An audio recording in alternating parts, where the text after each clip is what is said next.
Abre mis ojos, oh Cristo, abre mis ojos, Señor, yo quiero verte, yo quiero verte. Abre mis ojos, oh Cristo, abre mis ojos, Señor, yo quiero verte, yo quiero verte. Abre mis ojos, oh Cristo, abre mis ojos, Señor, yo quiero verte, yo quiero verte. Abre mis ojos, oh Cristo, abre mis ojos, Señor, yo quiero verte, yo quiero verte. Yo quiero verte enaltecido, oh Dios, radiante en toda tu gloria. Derrama hoy tu poder sobre tu pueblo, Padre Santo.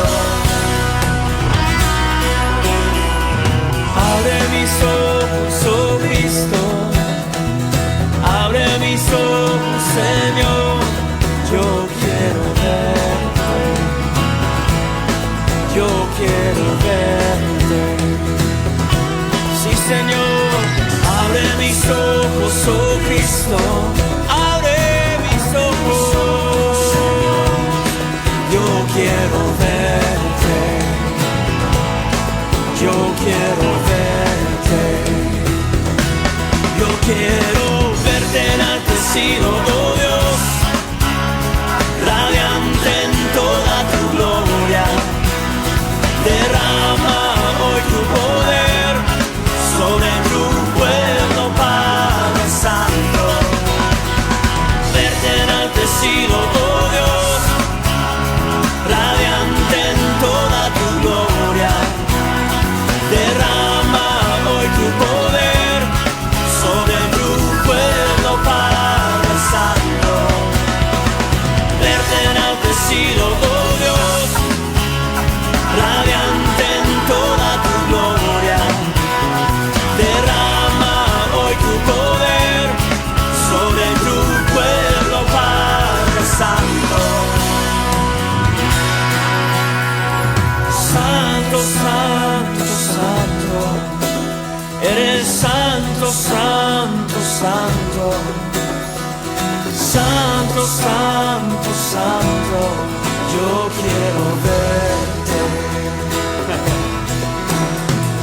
Santo, santo, santo, eres santo, santo, santo. Santo, santo, santo, yo quiero verte. Abre mis ojos, santo, santo, santo. Santo, santo, santo, yo quiero. Santo, santo, santo, yo quiero verte. Santo, santo, santo, eres santo, santo, santo, yo quiero. Santo, santo, santo, yo quiero verte. Santo, santo, santo, santo, santo, santo, yo quiero. Santo, santo, santo, yo quiero verte.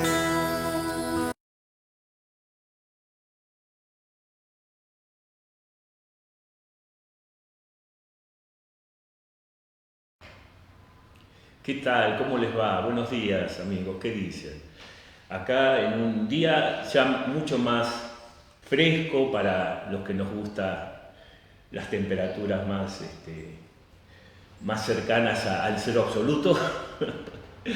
En compañía de Pepe siempre acá al pie del cañón, que está, y mi amigo Sergio Olivo, alias Teco, que está también acompañándome por segunda vez. Hola, buen día. Aquellos que recuerdan su participación.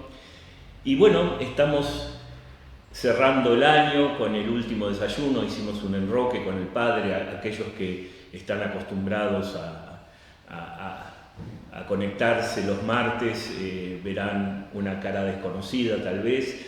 Hicimos, como les digo, un enroque. El padre Jorge está en una excursión en las montañas con unos jóvenes, así que va a tomar después el último desayuno para él del año, que es el jueves que viene, pasado mañana.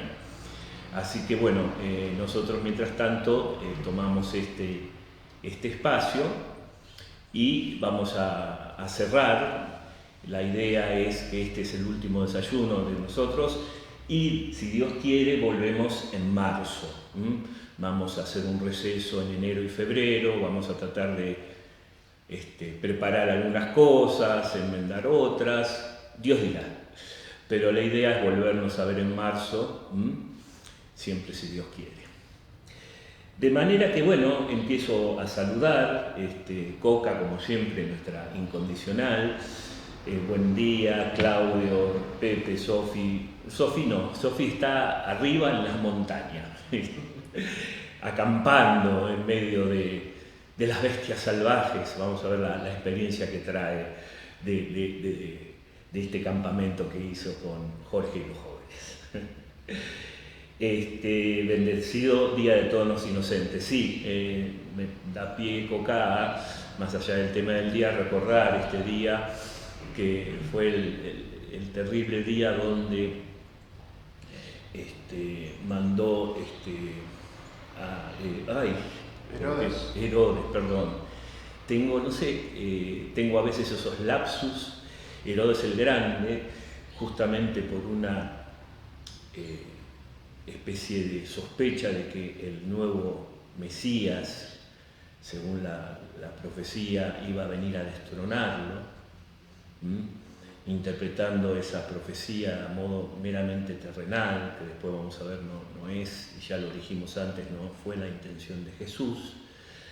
Cometió esa atroz orden, dio esa atroz orden de matar a todos los menores para que entre ellos cayera aquel que teóricamente él veía como una amenaza para desplazarlo de su trono. Y por eso se recuerda el Día de los Santos Inocentes, donde Herodes el Grande justamente dio esta orden y provocó esa masacre. Jesús se salvó porque, advertido en sueños, José huyó a Egipto. Así que se recuerda ese día de todos los santos inocentes, y junto con estos santos inocentes también se recuerdan los santos inocentes de hoy en día, tantos niños, incluso niños por nacer, que mueren a manos de esa perversa práctica que es el aborto, Es un momento para recordar la santidad de toda la vida desde la concepción, y especialmente los más vulnerables y aquellos que caen víctima de la maldad del hombre, Así que aprovecho este saludo, este recuerdo de Coca para mencionarlos. Sin duda hoy no es un día de festejo, es un día de conmemoración. Si bien se hizo un día para las bromas, no es el caso, no es lo adecuado. Lo adecuado es más bien meditar en todos esos inocentes, en todos esos niños que caen por el pecado del hombre, Marta desde México, buenos días. ¿Qué tal, Marta? Buenos días. Moni, mi señora, buenos días, desayuneros. Habría que hacer un rastreo a ver quién inventó el neologismo de desayuneros. ¿Fue Moni? ¿Fue mi amigo Fernando desde Buenos Aires? Vamos a tener que después convocar a algún investigador que lo discierna. Buenos días de los Santos Inocentes, sí, Día de los Santos Inocentes, como decía, un día para recordar y meditar y rezar, escuchamos de los incendios de montañas. ¿Están todos bien? No van a ahí, o sea, partieron ayer y no van a ir a los lugares de foco que están en otros lados. No, eso está claro. No. Gracias por la pregunta, Belén. Son focos concretos que por supuesto se están combatiendo, pero no es el lugar donde tenía pensado ir Jorge. Gracias. Y Coca te dice, Sergio, buena estadía en Bariloche y buenos días. Muchas gracias, Coca. Belén, Pepe, Claudio, Sofi, revuelta Sofi en las alturas. Sergio, participante sola. ¿Estás necesitando vacaciones, Claudio? Sí, se notan mis ojeras, estoy muy demacrado, así, ¿no? Estoy medio como achuchado, tal vez medio a media máquina, díganme también. Y me tomo un trago de café por lo menos, así que... Hasta marzo, de alguna manera me avisan cuando vuelven. Sí, claro, Belén, vos estás en la lista de distribución, creo, ¿no? O sea, además, primero por Facebook. Yo no me acuerdo, creo que estás en Facebook, eso lo vamos a avisar, por supuesto. Y después, a través de la lista de distribución, vamos a ir avisando, claro, sí, seguro, sí. No nos pensamos borrar, Dios mediante. Esto para mí es realmente un gran placer hacerlo, compartirlo con ustedes. Es simplemente un receso que pensamos que iba a ser bien para parar un poco la pelota, ordenar las cosas, pero... no es simplemente unas vacaciones, ¿no? Tratar de organizar un poco las cosas para hacerlas mejor, ¿no? Moni, mi señora, dice que desayuneros lo inventó Fer, nuestro amigo, que va a llegar ahora dentro de poco a compartir el año nuevo con nosotros. Bueno, muy bien. Entonces, por ahora estos son los comentarios que tengo. Vamos a ver si después vuelven a sumarse otros comentarios, los iremos mencionando. Bien, después del especial de Navidad, digamos, donde no podíamos dejar de hablar de este acontecimiento tan importante y fundamental para la vida cristiana, para la historia del mundo en realidad, retomamos, para cerrar este año, el camino que habíamos empezado respecto de el cristianismo o la Iglesia Católica frente a las religiones del mundo, ¿no? Ante las religiones del mundo. Y habíamos empezado a hablar, bueno, después de hablar sobre lo que era el fenómeno religioso, sus deformaciones, los rasgos fundamentales, los diferentes rasgos deformados, las caricaturas, ¿no? El pensamiento mágico, la magia misma, la superstición, la idolatría. Habíamos empezado a hablar de esta religión que es tan cercana a nosotros, que es el judaísmo, ¿no es cierto? Y habíamos destinado ya un par de charlas a hablar sobre eso, y ahora vamos a cerrar el tema del judaísmo hablando sobre lo que significa la antigua y la nueva alianza, ¿no? Nosotros sabemos que hay un Antiguo y un Nuevo Testamento, una antigua y una nueva alianza, y que Jesús recoge la herencia judía, pero a su vez aporta una novedad fundamental. Bueno, vamos a tratar de, primero que nada, meternos en este contexto. Imagínense, ¿no? Vamos a tratar de hacerlo. No está Nati para bajarme a tierra, ¿no? Ella tenía ese don. Pero vamos a tratar de hacer lo que haría Nati en este momento, ¿no? Empezar por el principio y plantearnos las cosas, a lo mejor con alguna comparación, con un ejemplo, ¿no? Imagínense que tenemos una biblioteca y tenemos una serie de libros que son para nosotros los más importantes. Pero resulta que luego hay una publicación mejorada, una nueva edición que incorpora libros que es la edición definitiva.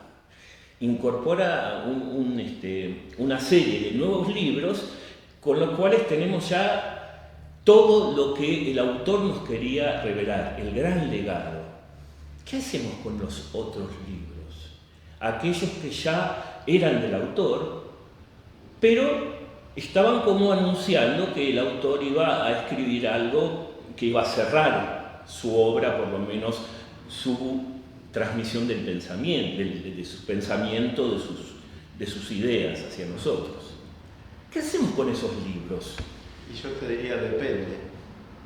Dale. Depende de cuál haya sido la intención del autor, porque ha pasado, hay casos en donde el autor escribió alguna reflexión en su vida más temprana, cuando era joven, y después cambió su forma de pensar, y los últimos escritos en su adultez o madurez contradicen lo que había explicado al principio, y el mismo autor lo aclara.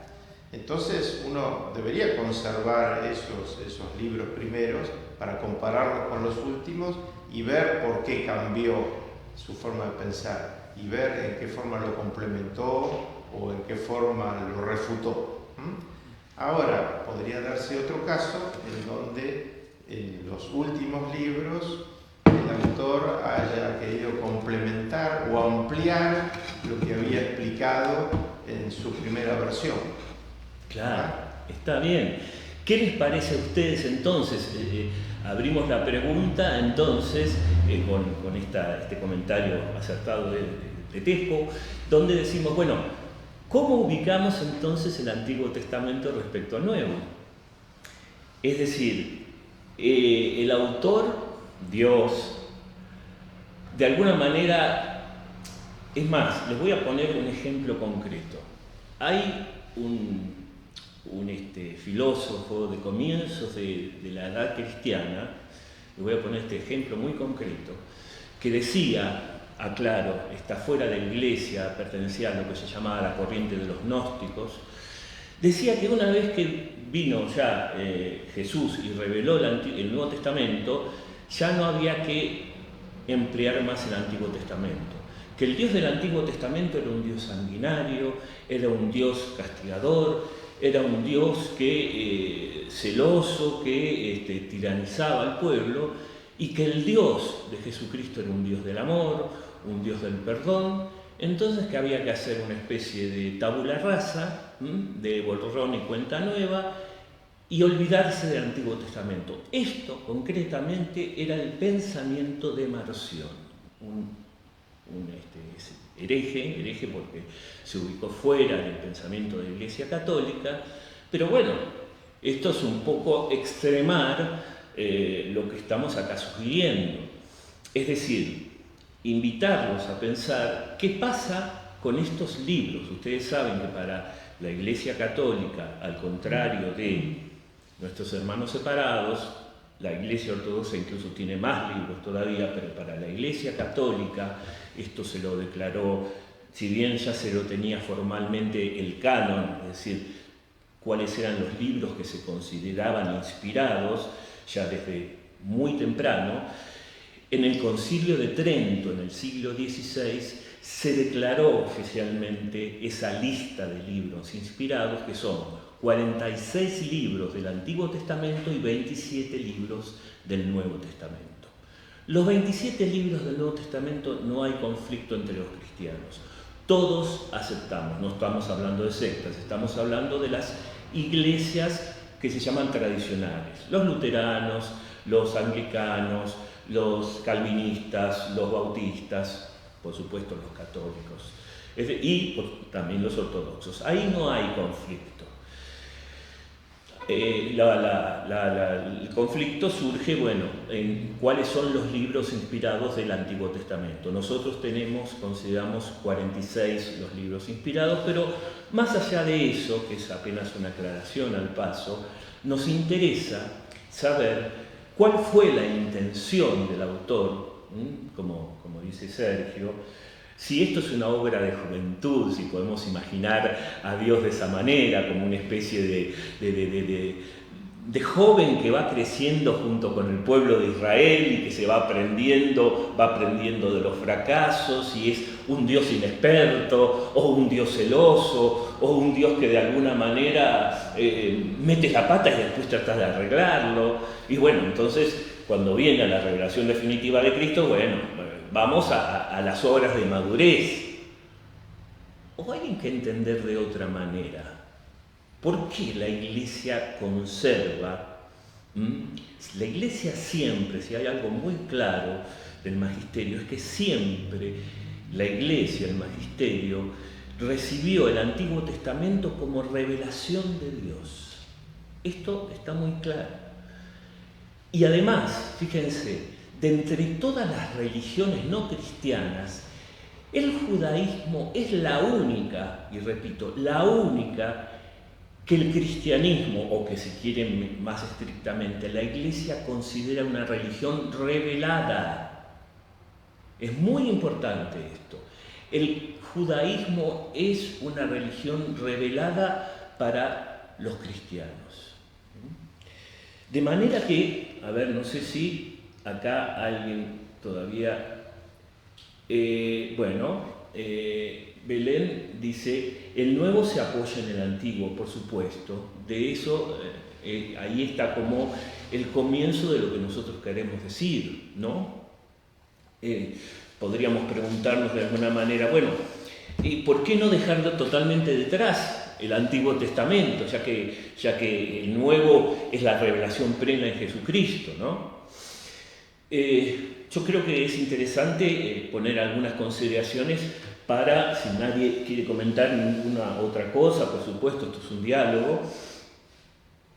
Hay varias razones por las cuales Dios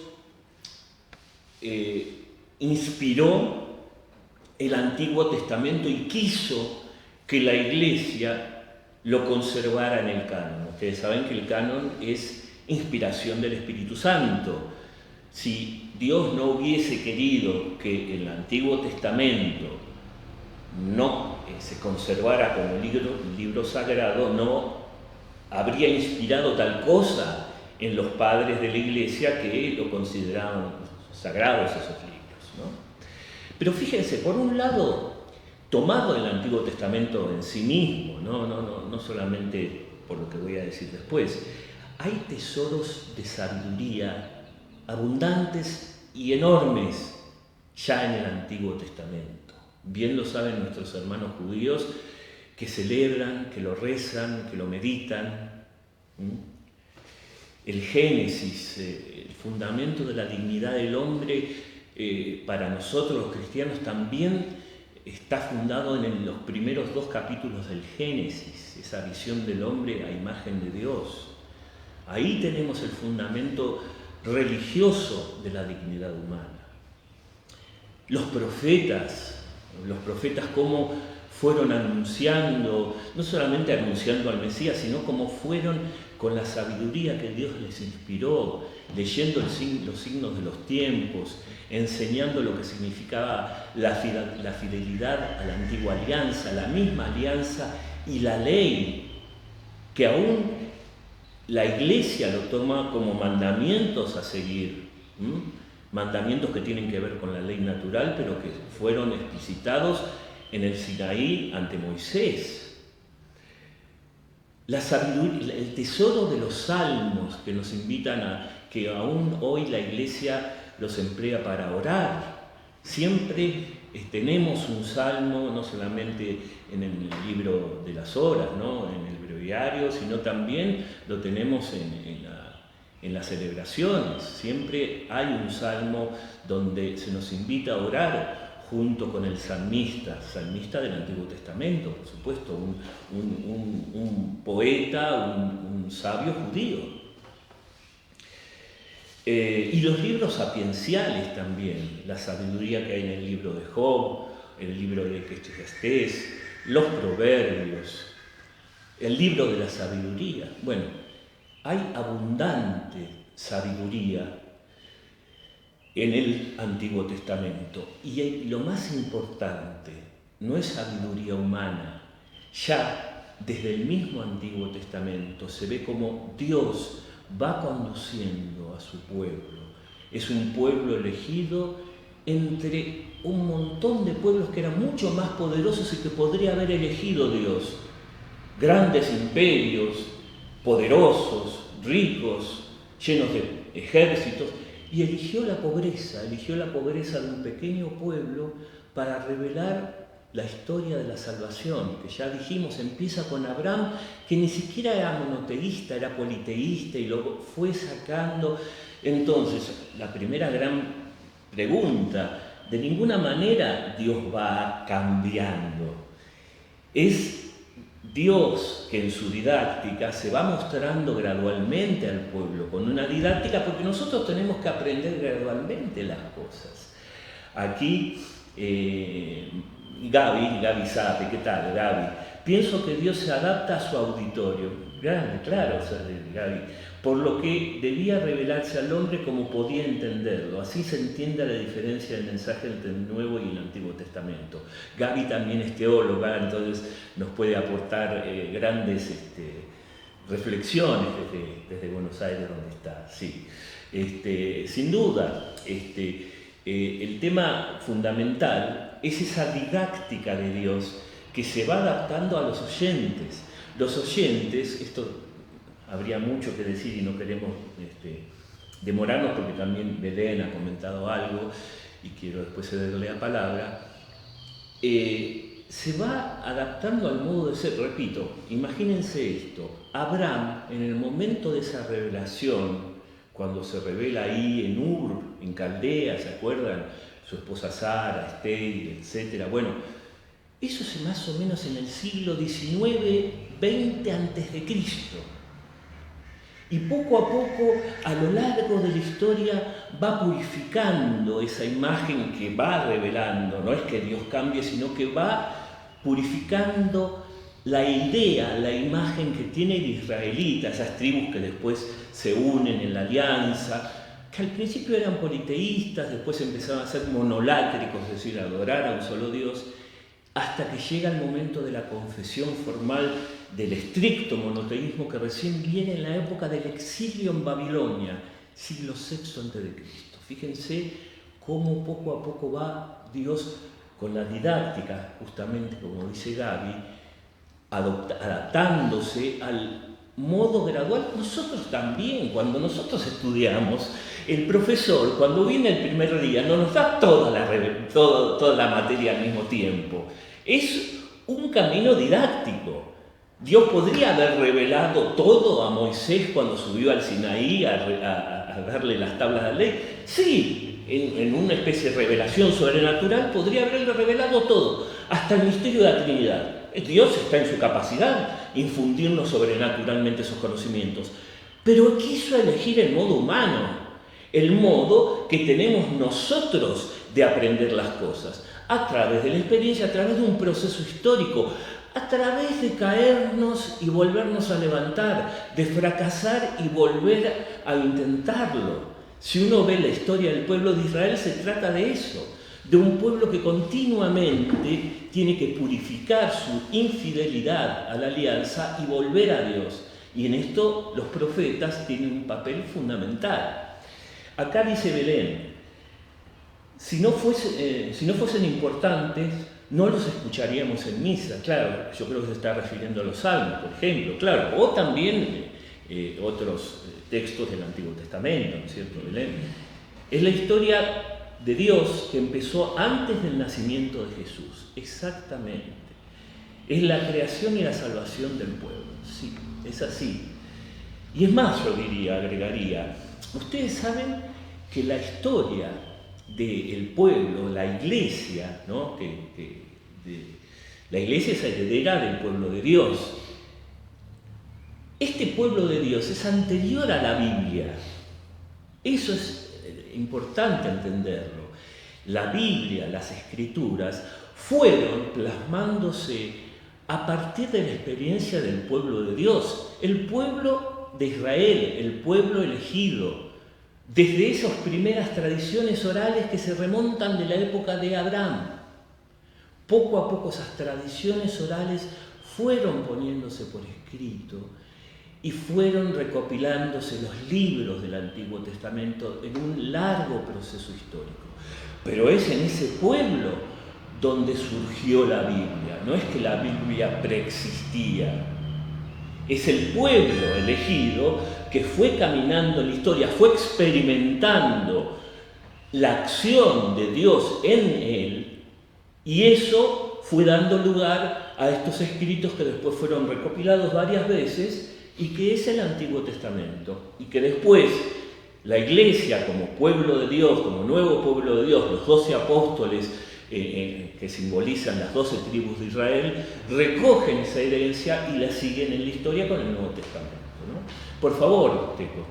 Una pregunta que se me ocurrió hacer. Sí, por favor. Génesis, el primer libro del Antiguo Testamento, ¿es el primer libro porque relata el inicio del mundo, la creación, o es el primer libro porque es el primero que apareció cronológicamente? Gracias, interesante pregunta. No es el primer libro, es más, Génesis 1, que fue escrito, el primer capítulo de Génesis, es de una tradición mucho más nueva que el Génesis 2.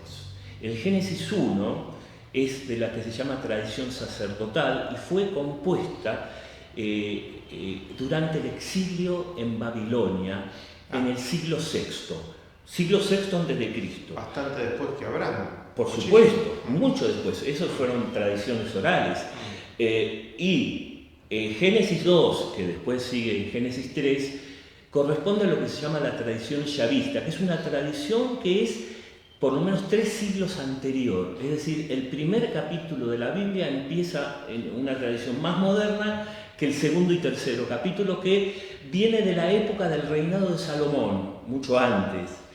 Que ahí se compiló esta tradición que es anterior, ¿no? Una época de esplendores, es totalmente diferente el contexto, pero lo interesante es que tanto Génesis 1 del siglo VI a.C. como Génesis 2, más o menos siglo X, 9 a.C., ambos relatan esa dignidad del hombre que quiso Dios dotarlo al crearlo.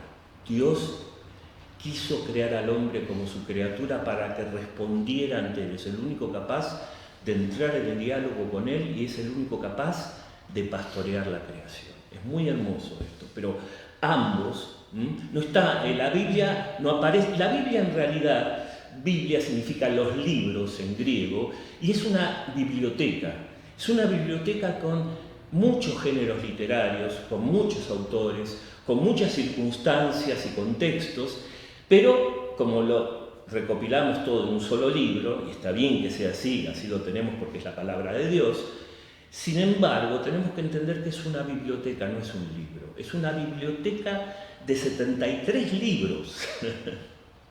73 libros de diferentes géneros, de diferentes autores, de diferentes épocas, de diferentes oyentes. Entonces, eso sí hay que tenerlo claro, ¿no? Pero los primeros escritos que digamos que se van recopilando empiezan con los profetas del reino del norte. Ahí los ciclos, los que se recogen en los libros de los reyes, por ejemplo, el profeta Elías, Eliseo, que datan del siglo VII a.C., son las primeras tradiciones orales. Por supuesto, la tradición de los primeros patriarcas, que eso también se ve en el libro del Éxodo, que también está reflejado. Hay toda es decir, en los mismos libros hay tradiciones mezcladas de 3 o 4 siglos de antigüedad. Con esto cierro, pero es muy interesante. No es que cada libro fue escrito en una época determinada. Uno, por ejemplo, toma el Éxodo y toma, por ejemplo, la narración del mismo Éxodo y la apertura del Mar Rojo. Ustedes saben que entre un párrafo y otro párrafo, en un momento dado, cuando narra la apertura del Mar Rojo, hay un salto de 3 siglos de antigüedad en cuanto a las narraciones. Esta narración se recopiló en la época del exilio en Babilonia, pero tomó esta tradición anterior, que es la tradición yavista, y entonces uno ve, y ahí se puede ver claramente, que por un lado dice que el viento sopló durante toda la noche y eso secó las aguas y permitió que los judíos pasaran por ese lugar seco, pero por otro lado dice que Moisés extendió su vara y las aguas se partieron en una muralla a la izquierda y a la derecha. ¿En qué quedamos? Bueno, no es una contradicción. No tenemos tiempo de mencionarlo acá, pero es una profunda narración teológica que el autor sacerdotal quiso ponerle a esa tradición primera.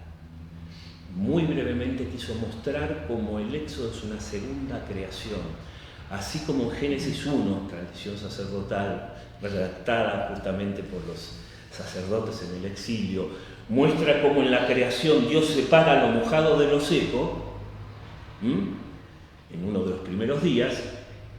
El Éxodo es una segunda creación. Es tan importante ese Éxodo, esa liberación del pueblo de Israel de la esclavitud de Egipto, que es como una segunda tradición, una segunda creación. Por eso Dios vuelve a separar lo mojado de lo seco y vuelve a pasar el pueblo de Israel por ahí como una nueva creación, ¿no? Por eso es que no hay que entender que la Biblia, por supuesto, está escrita por hombres, y con las limitaciones, no es un tratado de astronomía, no es un tratado de biología, pero detrás de esas limitaciones hay profundos mensajes revelados que, puestos en el contexto, hoy también nos sirven a nosotros. Y en ese sentido, en lo que Dios quiso transmitir al hombre, no hay ninguna contradicción. Hay, por supuesto, inconsistencias respecto de las limitaciones que tenían esos seres humanos, que son verdaderos autores a la hora de escribir la Biblia, porque se basaban en sus propias concepciones. Por supuesto, Josué no es que por acción de Dios detuvo el sol, eso no existió astronómicamente. Es un modo de leer la intervención salvadora de Dios. Hay mucho que decir respecto de eso, pero no tenemos que entender la Biblia como un libro de crónicas astronómicas, ni científicas, ni biológicas, sino como una historia de la salvación. Eso es lo más importante. Y así como decíamos que hay tesoro de sabiduría en el Antiguo Testamento, también para nosotros los cristianos, obviar el Antiguo Testamento, nos estamos perdiendo de algo fundamental y que también, me sirve justamente para el comentario de Coca, que dice: Jesús era conocedor del Antiguo Testamento y él actuó desde el punto de partida, claro, como punto de partida para el Nuevo Testamento. Y esto es lo que nos estaríamos perdiendo, y esto es lo que la Iglesia también, además de esto que dije, quiere rescatar. No podríamos entender la mentalidad de Jesús, la mentalidad de los discípulos, la mentalidad de María, el contexto, las expectativas mesiánicas, las mismas tensiones que se producen entre los discípulos y Jesús. No podríamos entender por qué en un momento Jesús le dice a Pedro: apártate de mí, Satanás, si no tuviéramos detrás la historia del Antiguo Testamento. Es decir, el Antiguo Testamento también nos sirve esencialmente para entender la mentalidad del judío Jesús, porque su primer acto público fue leer el libro de Isaías, era un judío piadoso y practicante, como así también los discípulos y María. Es decir, sería sacar todo ese contexto y empezar de cero sin entender muchas cosas que son fundamentales para saber después por qué Jesús terminó condenado también por los judíos y las autoridades romanas. No entenderíamos las disputas que hay entre los mismos apóstoles, no entenderíamos qué dice Jesús cuando en el Sermón del Monte, a qué se quiere referir, etcétera, etcétera, etcétera. No se puede prescindir del Antiguo Testamento, fundamentalmente porque es revelación de Dios. Repito, y lo enfatizo, el judaísmo es la única religión fuera del cristianismo que la Iglesia considera religión revelada. ¿Sí? No existe otra religión revelada no cristiana fuera del judaísmo. Ni el Islam, ni el budismo, ni el hinduismo, ninguna otra religión es revelada para los cristianos. Sí, el Antiguo Testamento de los judíos. Y por último, y muy importante para nosotros, el Antiguo Testamento va preparando de una manera admirable y gradual, un poco lo que hablábamos recién, esa gradualidad de adaptarse a los oyentes, la plenitud de la revelación que es Jesucristo. Fíjense, el pueblo de Israel caminó antes incluso de ser pueblo de Israel, desde Abraham, más o menos en el siglo XIX, antes de Cristo, fue una caminar de 19 siglos antes de la encarnación. Fíjense qué cantidad de tiempo destinó Dios a preparar al pueblo de Israel para la plenitud de los tiempos en Jesucristo. ¡Qué cantidad de tiempo! ¿No? Y el Antiguo Testamento es la historia de esa preparación. Una historia admirable de cómo Dios va preparando justamente al pueblo de Israel para esa plenitud que va a venir en Jesucristo. Pero bueno, eso es un poco lo que queríamos destacar, ¿no? La importancia que tiene para nosotros el Antiguo Testamento, que de ninguna manera tenemos que desechar.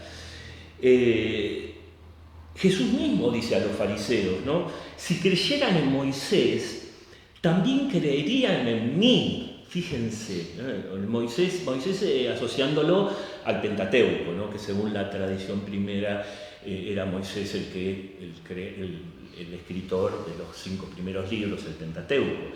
Dice, porque él ha escrito sobre mí. ¿En qué sentido decía esto? Esto lo dice el Evangelio de Juan. Bueno, todo lo que son las instituciones antiguas, la Pascua, el Pesaj, ¿no?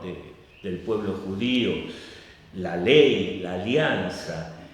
Después también hay una profecía en el libro del Deuteronomio donde dice que va a haber un profeta con la misma autoridad de Moisés. Bueno, a todas estas cosas se estaba refiriendo Jesús cuando dice, bueno, si ustedes hubiesen creído en Moisés, se lo está diciendo a los fariseos que para quienes la ley es más importante, pero dice, ustedes si hubiesen leído bien a los profetas, a Moisés, tendrían que haber creído en mí. Fíjense la importancia entonces que tiene para nosotros el Antiguo Testamento. Y muchos padres de la Iglesia, esos padres pensadores y santos de los primeros siglos, los doctores, dijeron incluso que los mismos patriarcas son los primeros padres de la fe, ¿no? Abraham, Isaac y Jacob, después José, etc. Decían que de alguna manera pertenecieron a la Iglesia, porque estaban encaminados a Jesús.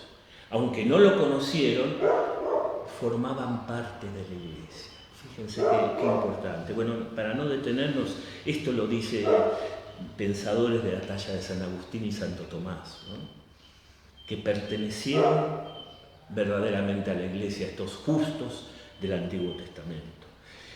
Y el documento del Vaticano II, del Concilio Vaticano II, Lumen Gentium, también dice que la Iglesia siempre se consideró heredera del pueblo de Dios del Antiguo Testamento, ¿no? Y que Dios no quiso salvar a los hombres individualmente. ¿Por qué un pueblo? Porque no quiso salvarlos individualmente, porque la salvación se gestó a través de un pueblo, de la experiencia de un pueblo, ¿no? Y por eso eligió al pueblo de Israel y con él estableció una alianza. Y gradualmente fue preparando la nueva y definitiva alianza, ¿no? Por eso decimos, y en esto nos vamos a referir brevemente ahora, que acá vemos como una especie de figura de anticipación de lo que significa la nueva alianza en Jesús. Es más, dice que la Iglesia ya fue prefigurada desde el mismo origen del mundo, ni siquiera desde Abraham, desde el mismo origen del mundo forma parte del plan de Dios haber prefigurado a la Iglesia ya desde Adán y Eva, desde nuestros primeros padres. Por eso la Iglesia es anterior a las Escrituras, Por eso existe ya desde que el hombre empezó a ser tal. Entonces, esta herencia definitiva,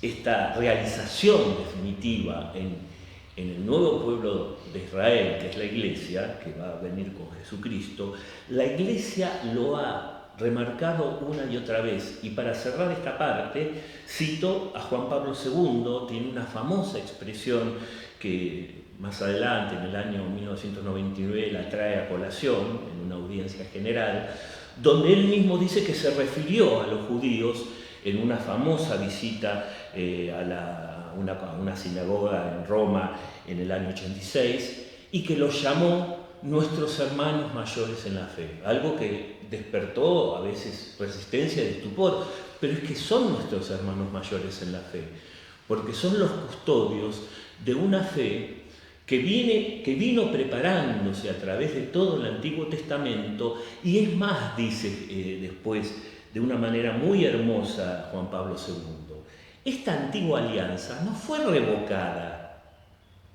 No es que la nueva alianza, si bien perfecciona la antigua, se revocó la antigua alianza. Dice Juan Pablo II que esta antigua alianza no fue revocada. La religión del pueblo judío sigue celebrando esa alianza en el Sinaí, alianza que no fue revocada y que sabemos nosotros, cristianos, que es fruto de la iniciativa de Dios y es fruto de la revelación de Dios. De manera que tenemos muchas cuestiones que nos hermanan, ¿no? Como dice que juntos contemplamos un largo trecho de la historia de salvación que nos pertenece a ambos, a judíos y a cristianos. Y sí, 19 siglos de la historia de salvación, ni más ni menos, ¿no? Y además las grandes fiestas, ¿no? Como por ejemplo la Pascua, el Pentecostés, son realizaciones nuevas de las antiguas fiestas judías que ya se celebraban, especialmente la Pascua, ¿no? Sabemos sobre la nueva Pascua, la nueva alianza, ¿no? Y que entonces el Antiguo Testamento es para nosotros los cristianos una especie de lectura actualizada a la luz de Cristo de las maravillas que Dios obró por el pueblo de Israel hasta su encarnación.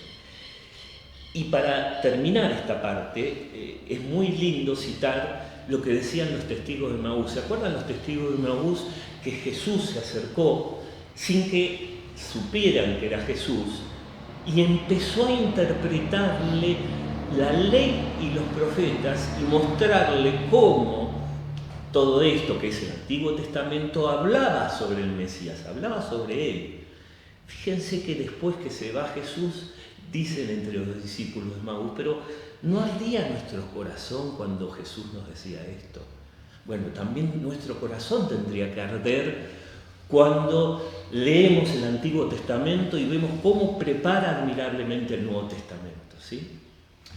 Veamos a ver si hay algún otro comentario. Yo acá, en YouTube tenés algo, Pepe.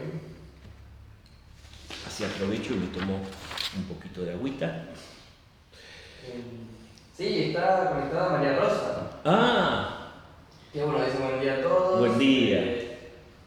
Un triste día en medio de la semana de Navidad, porque son tan inocentes.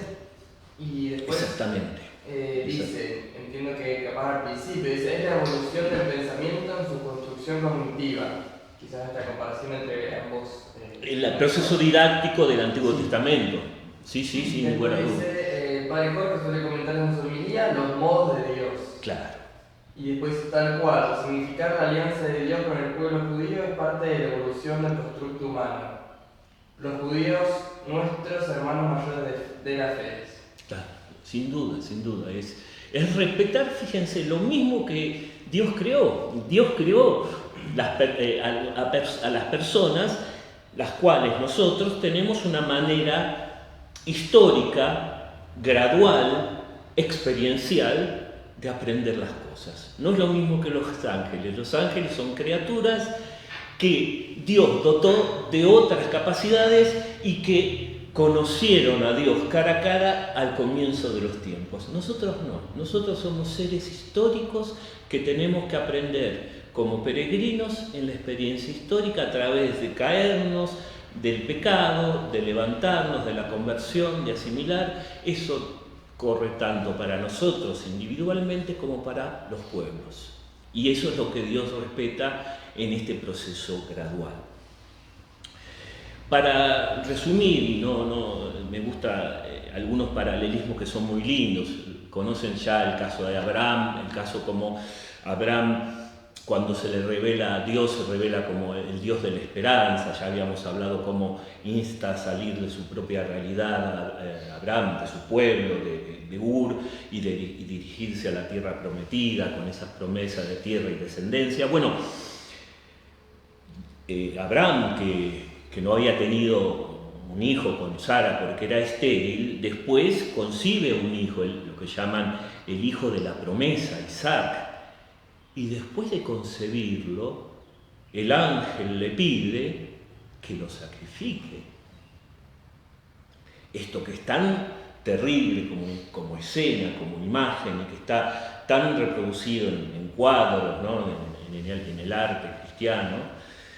Fíjense, lo que quiero hacer acá es mostrar cómo una y otra vez estos episodios del Antiguo Testamento anuncian y prefiguran a Jesús. En el momento que Abraham se apresta a sacrificar a Isaac, el ángel le detiene la daga, la espada. Porque mostró a Abraham fidelidad hacia aquello que le dio Dios, Dios se lo puede sacar. Y sin embargo, en Cristo, el ángel no va a detener la espada. Ese sacrificio que en su momento el ángel detuvo, el Padre no lo va a evitar para su propio Hijo.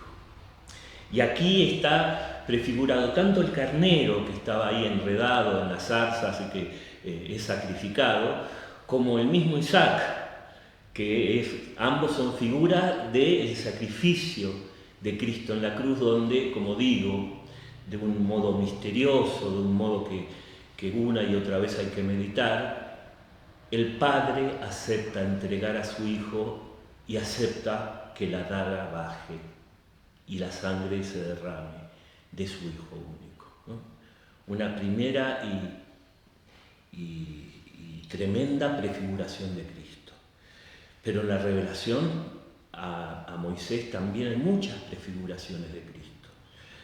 Cuando a Moisés se le revela el nombre, el sagrado nombre de Dios, ¿no? Yahvé, que brevemente significa yo soy, o si quieren una traducción más cercana al espíritu del momento es yo estoy, ya que los judíos no eran filósofos, eran gente concreta.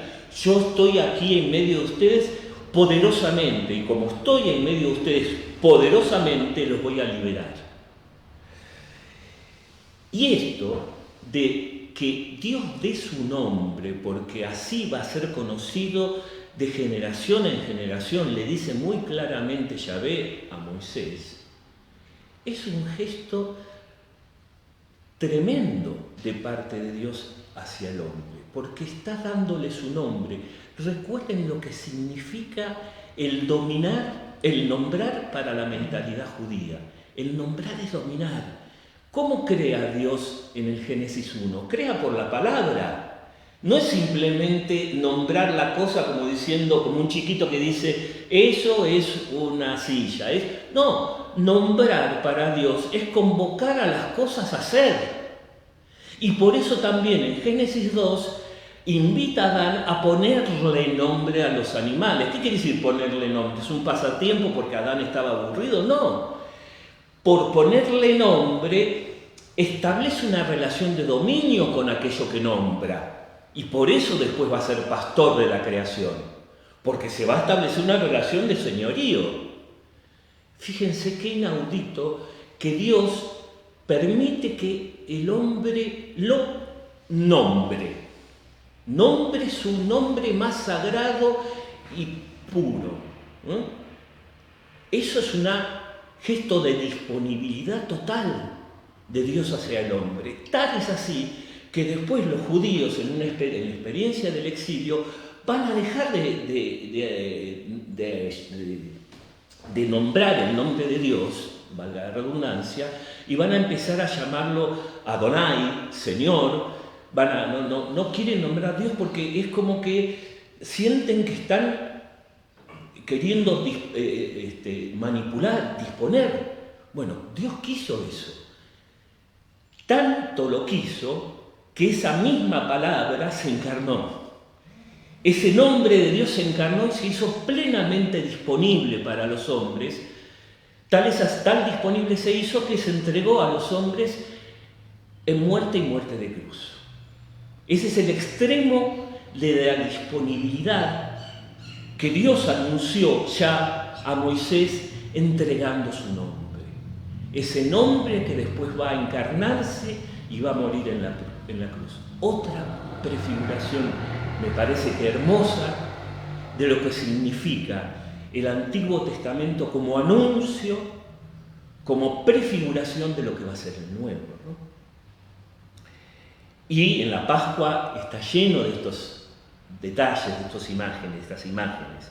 Como la liberación de los israelitas, por supuesto, el cruce del Mar Rojo, que es la liberación de la esclavitud de Egipto, preanuncia la liberación definitiva del pecado y la muerte con la nueva Pascua de Cristo, así como la antigua Pascua, Pesaj, que celebran todavía los judíos, es el recuerdo de esa acción poderosa donde Dios los liberó de la esclavitud en Egipto.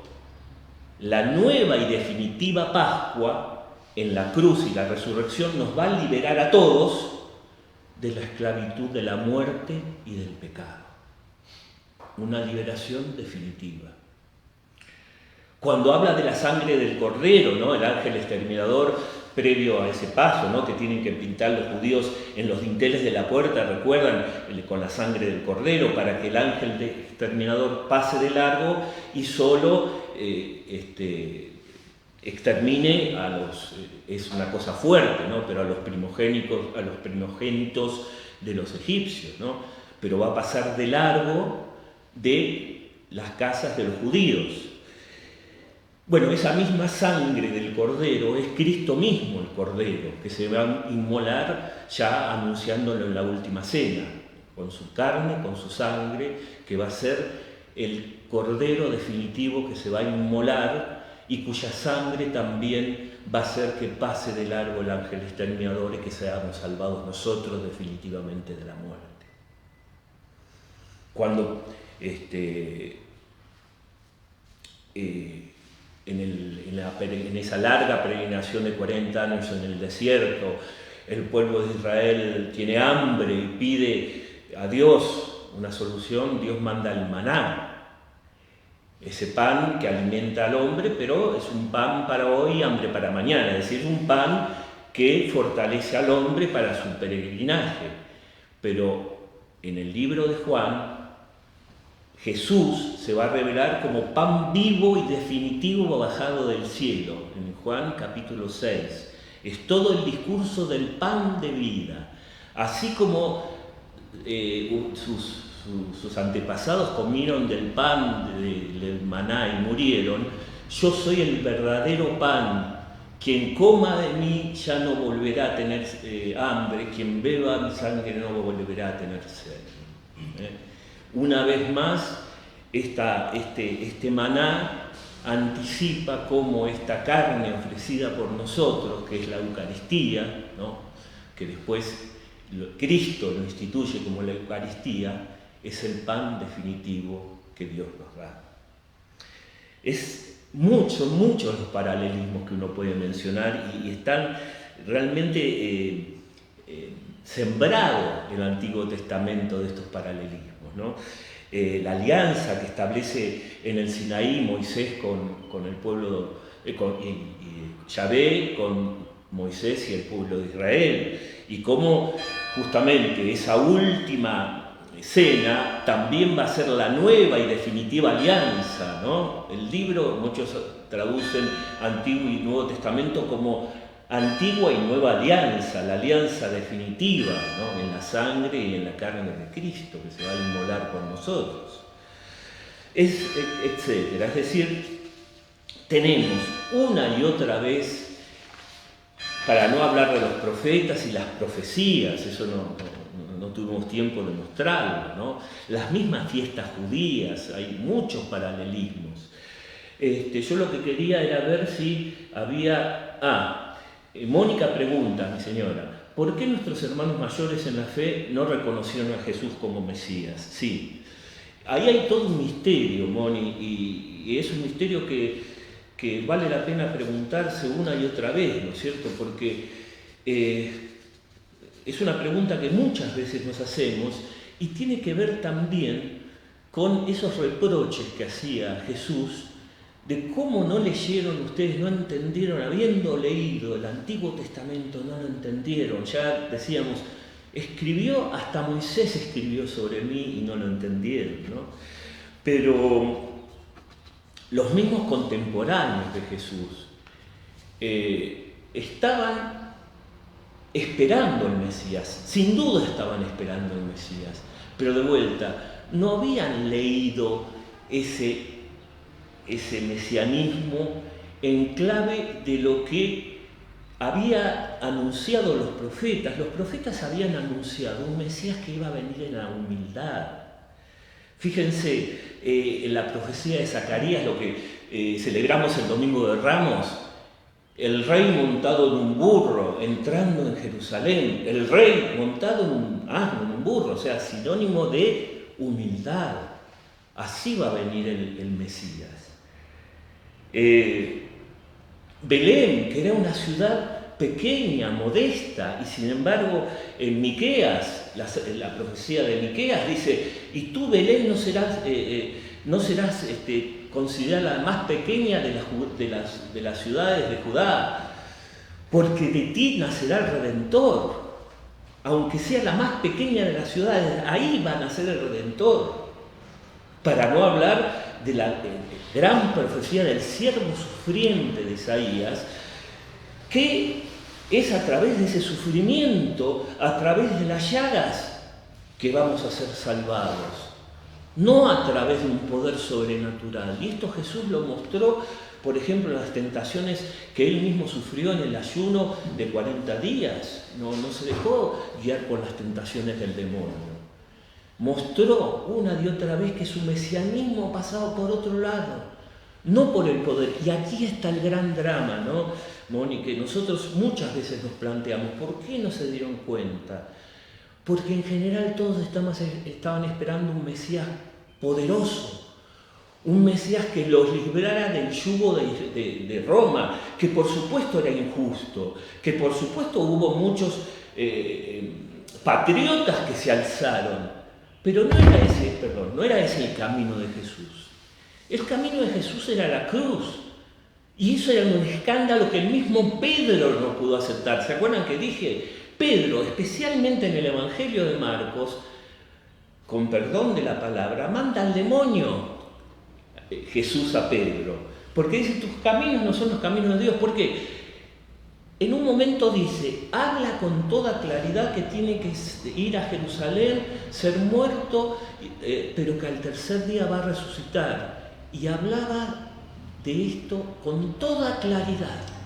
Sin embargo, Pedro se queda con la primera parte. No quiere escuchar la segunda que dice que va a resucitar. Se queda con la primera porque contradice su propia imagen de un Mesías glorioso, de un Mesías que tiene que derrotar. ¿Cómo? No, saco la espada. ¿Cómo vas a entregarte? No, ese es el Mesías que nosotros estamos esperando. Ahí está el gran drama. Y por eso Jesús le dice, apártate de mí, Satanás. Tus caminos no son los de Dios. ¿Ven? Yo creo que nos pasa a todos cuando entendemos que el poder, como dice el Papa Francisco, el verdadero poder pasa por el servicio, pasa por la humildad y no pasa por la manipulación del otro. Ese es el escándalo de la cruz que hasta el día de hoy nosotros nos cuesta asimilar.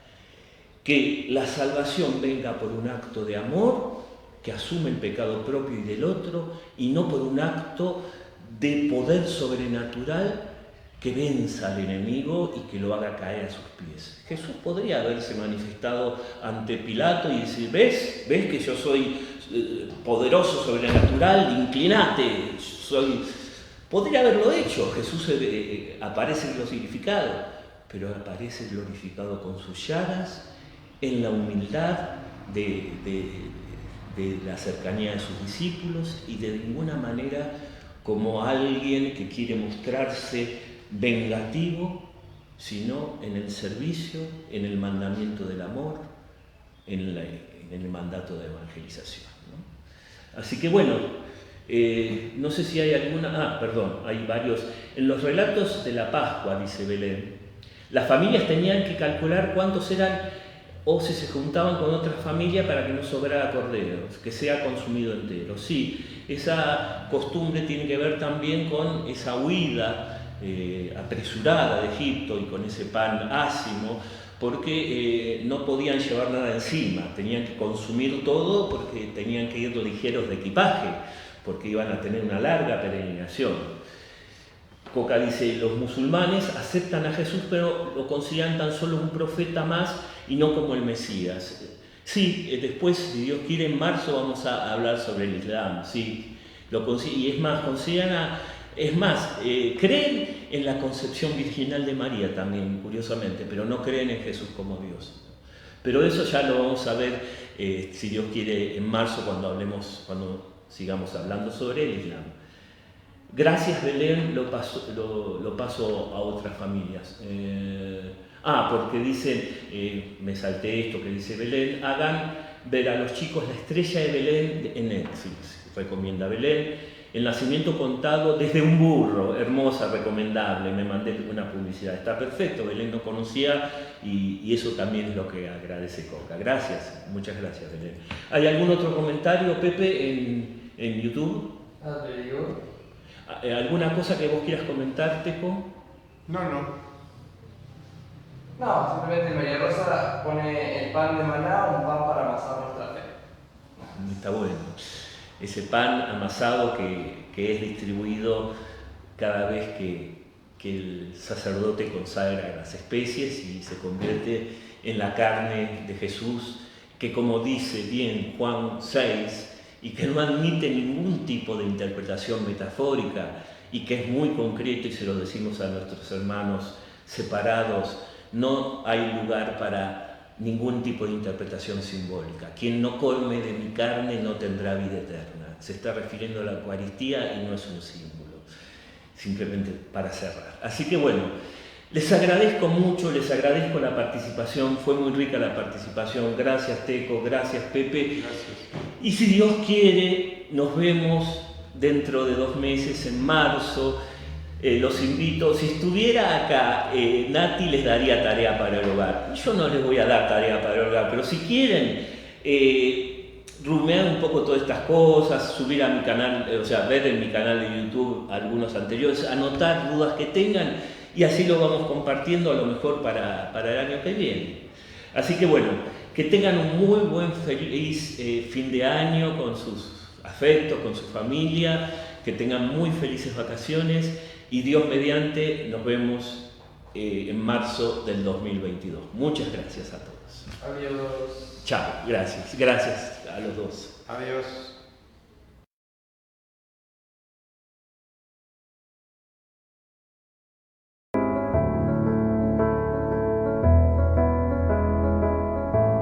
Jesús, al contemplar en tu vida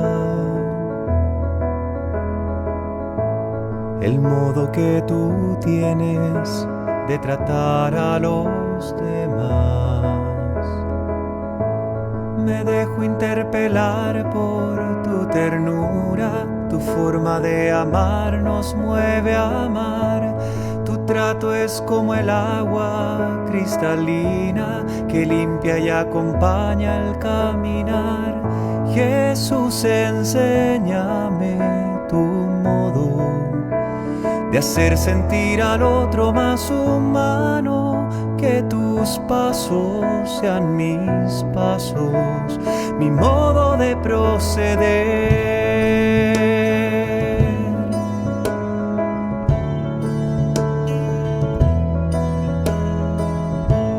Jesús, hazme sentir con tus sentimientos, mirar con tu mirada, comprometer mi acción, donarme hasta la muerte por el reino, defender la vida hasta la cruz, amar a cada uno como amigo y en la oscuridad llevar tu luz. Jesús, enséñame tu modo de hacer sentir al otro más humano, que tus pasos sean mis pasos, mi modo de proceder.